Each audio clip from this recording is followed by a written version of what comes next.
Welcome, dear viewer, to yet another mildly mentally challenged review by a British YouTuber. On today's menu we have Sharknado, a film about sharks and tornadoes. Kind of a weird combination. Then again, a Titanic ghost zombie movie exists, so, hardly a surprise. Film begin, and here we are in the ocean, and it seems like a normal day, right? You have dead sharks, weird food, and very serious men negotiating payment for those dead shark fellas. And it turns out that the Asians really love those little toothy guys. Oh, but it's not going well though, because Jackie Chan is offering to buy them for 1/10 of the price agreed. So Captain Crunch says, I've got a gun, right? We agreed $1 million payment. Now pay up, you bigot. But something is happening. A storm is brewing. So that means they're utterly screwed. Like, really screwed, because that storm is pretty bloody big. And that boat is pretty small. But there was a whole lot of sharks in that storm for some reason. Just like the film title suggested. Oh, and also Jackie Chan and Captain Crunch are now having a gunfight for some kind of reason. Wow, what a very strange series of events. So Captain Crunch shoots Jackie Chan, and then he gets eaten by a shark, and then the Sharknado hits. So they're all dead. But hang on, what the hell was the point in this scene? I mean, the whole deal gone wrong, then a gunfight, and then everyone dies. Anyway, let's go to California. Nice day, innit? But the main character, Surfer Man, is like, oh bro, there's something unnatural about those waves today. Really? They look pretty bloody normal to me, you dingus. So let's all go surfing in the deep blue. And it's completely lovely. Nice sunshine, clear skies, but not over there though. There's a storm coming. Quick flip to a bar where a failed actress and Will Ferrell's dad are watching the fake news. Anything interesting? Surprisingly, yes. Trump has yet again breathed, so that's another indictment. Oh, and also, a hurricane is about to hit the west coast of America, which is illegal because hurricanes generally track from east to west, and the last freak hurricane to hit California was in the 1800s. Oh, it's very strange this is. Back to the beach where everyone is having a great time, but that storm is still coming, so why not go surfing? Oh, wait, sorry, there's a bunch of sharks in that water. Who would have thought? So Surfer Lady sees it and goes, I need to get out of here big time! And then gets her ass swimming, and she's gonna make it to shore. Maybe not. She's now dead. So Surfer Guy starts shrieking that there's sharks up in this bitch, but no one on the shoreline is listening to him. And then some guy in ankle deep water gets deleted right in front of their eyes. And I'm just sitting here in my underwear going, really? At most you'll get like a goldfish in that depth of water, not a bloody shark. Big screams now, guys, so everyone gets running out of the water, which is very smart because sharks could not possibly attack humans on land now, could they? Could they? I'm sure we'll find that one out later. Back to the bar where Surfer Guy, who survived the very evil shark attack earlier, is sharing a beer with Will Ferrell's dad and failed actress, and they're discussing how those silly sharks are getting really emboldened lately. Kinda strange, must have been that hurricane, they all agree. Which is convenient because they're talking about it on the TVs too, where they're blaming global warming instead. Very interesting. Was it global warming that caused the 1800s Californian hurricane? No, you silly goose, that was... no one knows how that one happened, but it was definitely climate change this time. So Surfer Guy calls up his ex-wife to ask her, is my daughter alright? And she is, but his ex-wife does say that it is raining a bit. Really? Kinda looks bloody clear to me, you old silly goose. Anyway, he wants her to get the utter flock out of town, but she says, no, I'm gonna stay put for reasons. Conversation over, and now big scary clouds, where he tells all those dining guys, look, that looks pretty bad. I'm closing this damn restaurant right now. Go home, you peasants. Including you, failed actress, but she says she ain't going anywhere for some kind of reason. But a shark just smashed through the window for some reason as well. Oh man, they're coming out of nowhere these days. So failed actress stabs it in the head with a pool cue. Nice. So they all start weaponing up, expecting even more sharks for some kind of reason. It is a good guess, I suppose, since it is Sharknado. What's going on outside?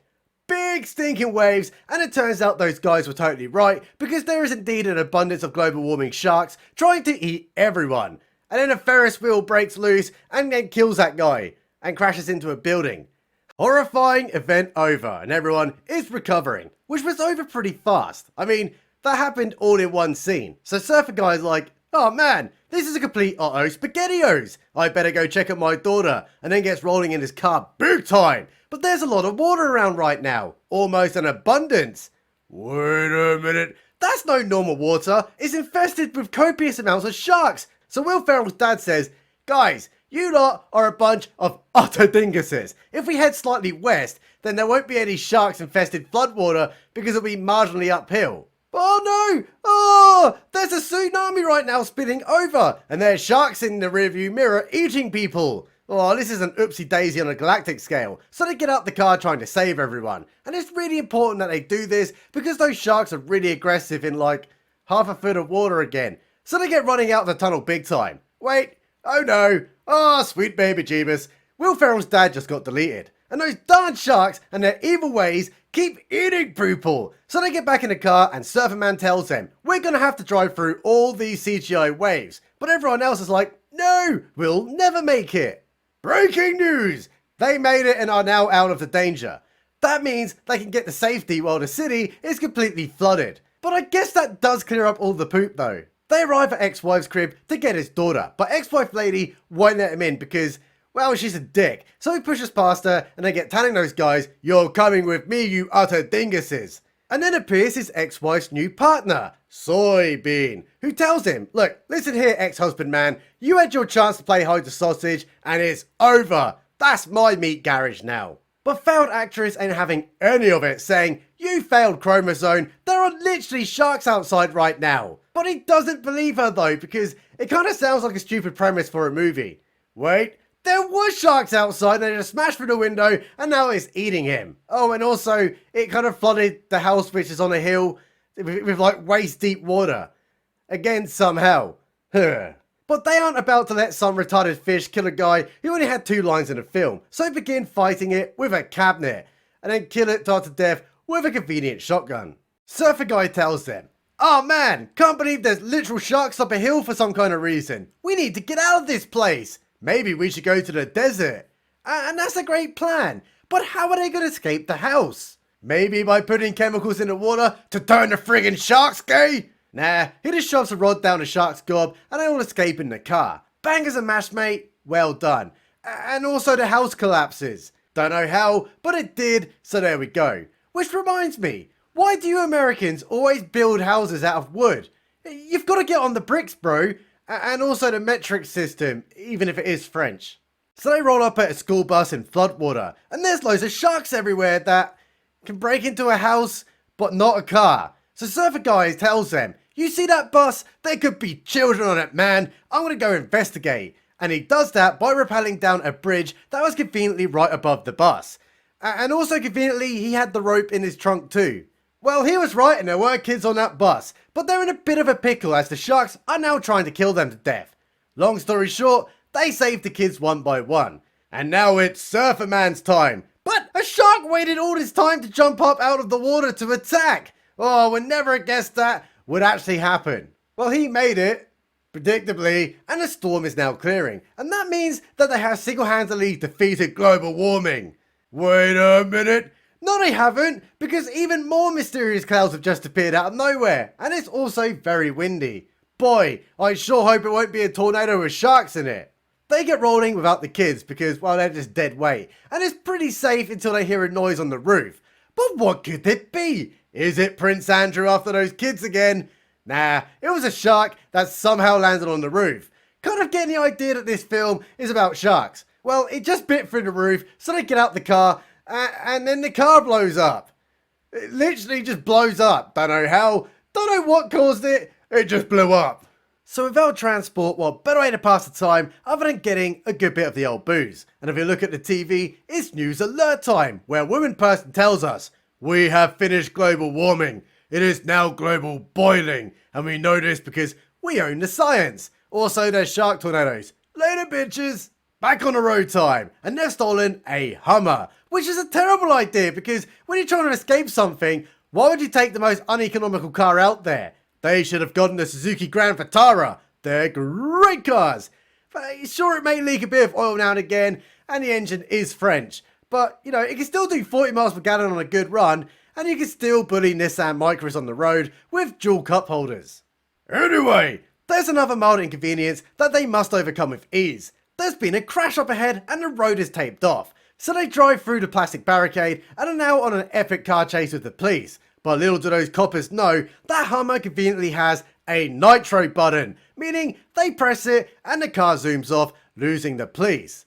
So what was the point in this scene? Oh, I know, to show us that they have a nitro button that will come in useful later.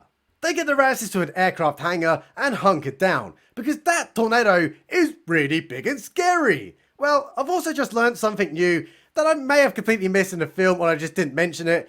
The reason they're at the aircraft hangar is because they're there to get his son. And I had no idea he was a character. Oh, I'm so confused. So they tell him, listen here you little shit, there's tornadoes out there with sharks in it. You got any storm shelters? But sadly, they don't, which is inconvenient because the tornado has just arrived and is gobbling up everything. Storm over and all those planes are trashed. But that helicopter though, that somehow survived. And it turns out Convenient's son can fly it for him to get the utter duck out of California. But Surfer Man says, no way guys, I'm making a stand against those sharks. We can't escape these Sharknados all our life. So they break into a neighbouring hangar and get loaded up on chainsaws and hedge trimmers. But Convenient's son has a terrific idea. I'm going to use the helicopter that didn't get deaded somehow and throw bombs out of it into the tornadoes to kill all those sharks and also defeat global warming. And they all think it's a great idea, so get to work making those bombs. Time to bomb some tornadoes! So get loading up that helicopter with the IEDs. And they better be quick because there's a tornado right there. So Surferman's mate, who I haven't got a name for, takes a bomb into the Hummer. Because his plan is if everything goes to utter shit, he'll do a murder on himself and also that tornado at the same time. A self-sacrifice for the ages. So the helicopter gets flying up. But man, look at all those tornado sharks. Sure hope Surfer Guy can help them by shooting one with a pistol. So those chopper guys yeet a bomb into that tornado while remaining completely steady right next to a vortex. Well, the bomb exploded and it just killed all those shark assholes and it totally worked, which is surprising. Anyway, who cares, because one of those sharks just fell out the sky and is viciously eating everyone. Such a shame, I didn't even know his name. Let's head to a local pool where everyone is having a great day, even though everyone can clearly see the tornadoes. Well, that scene was completely useless, and the helicopter guys are now doing another terrorism on Tornado 2, while a shark bites that guy's arm off. I sure hope he's okay, because we've got to go back to the AIDS pool, as some sharks have just fallen into it, putting those old geezers in danger, so it's up to our terrestrial heroes to save them. Quick close up of a shark swimming in the swimming pool. And now it's dead because Surferman poured petrol onto the surface and blew it up somehow.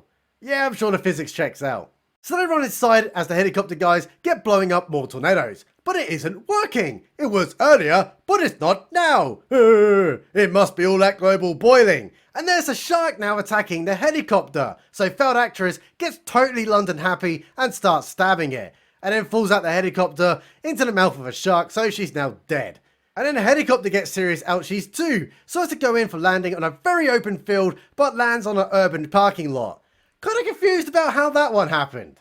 Convenient's son and Surfer Guy get a bit gay together, while Surfer Guy tells him, oh man, this is so sad. Anyway, gotta go finish it now, see you later, don't die please. And gets into the Hummer, remember the one with the bomb in earlier? And does a total 1996 hit classic Twister, starring Helen Hunt, by driving Dorothy the friendly IED into that raging throbber of a Sharknado.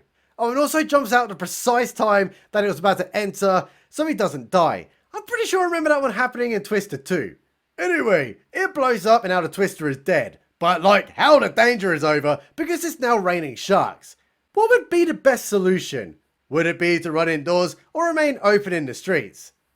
It's to stay outside, obviously. And look, here goes a very scary shark. That Surfer Man gets his chainsaw out and chainsaws his way into the gaping gob and then chops his way back out. But oh, look everyone. Conveniently, that was the shark that ate the failed actress who died to death earlier. What are the chances? And some person is big upset, so goes to commit a violation of the no-no square, but she sadly wakes up. And if you look upwards, the skies are now clearing, so everyone gets kissing, while California burns down in the background, like usual. Film finish. And yeah, it was alright, although there was a distinct lack of diversity and inclusion in this. I mean, everyone was white. At least make one of them a non-binary gay elephant or something. But Big shout out to my Patreon boys and guys, Stephen P, the Mighty Pen. Subscribe button. Is always right.